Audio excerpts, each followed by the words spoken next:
If you've been on the Christian internet long enough, you'll have heard the saying from John Henry Newman, "To be deep in history is to cease to be Protestant." But now I say to you, to be deep in history is to become Protestant.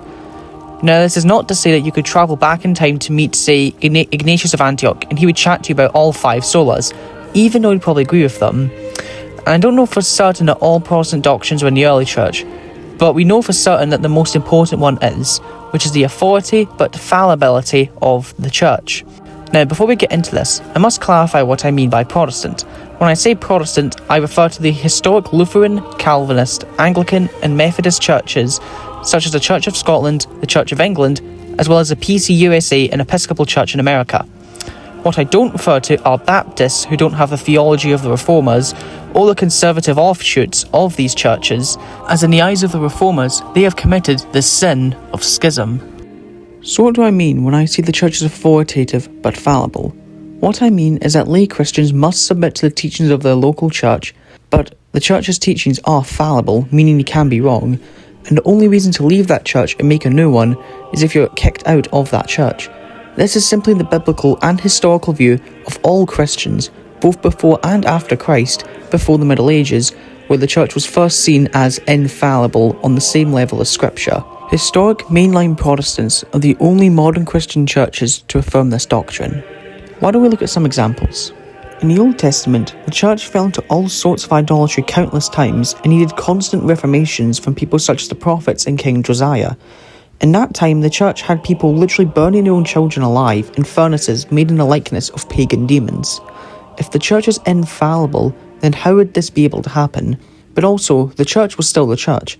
Isaiah never split off to start the free Torah temple of Israel, or something silly like that, no. The prophets stayed in the church, and thanks to King Josiah, they were briefly able to retake it and ban paganism in Israel. So clearly in the Old Testament, the church was a fallible authority, but still an authority. Let's look at the New Testament. In the Gospels, the church literally killed God on a cross, which seems like the best excuse to leave the church and start something new, if any. But no, the apostles stayed within the visible church, worshipping God in the Jewish temple alongside the Pharisees who, again, literally killed God just a few years ago. It was only when the Pharisees kicked the Christians out of the temple and started killing Christians such as Stephen the proto-martyr and James the brother of John, the Christians started new churches which were separate from Second Temple Judaism. This again shows that the New Testament church was a fallible authority, but still the authority nonetheless. Now let's look at the early church.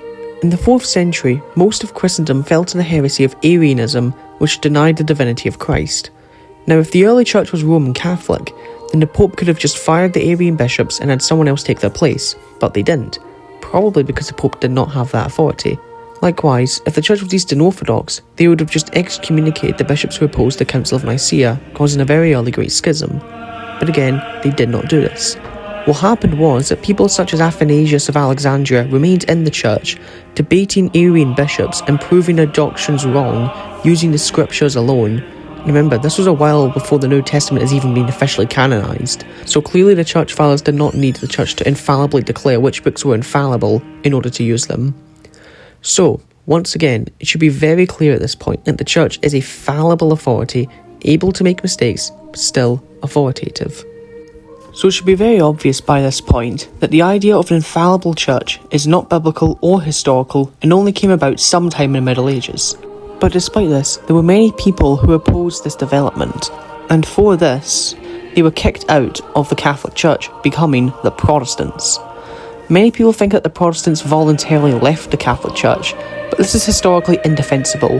The Reformers did not want to leave the Catholic Church, they tried to fix the issues within it, but were kicked out. And the Reformers did not believe that you could willingly leave a church to start a new one, such as many modern conservative Protestants have done, as they believe that the church is your authority even if fallible. And so to start a new church without any forced excommunication was, in their eyes, the sin of schism. Deus benedictat.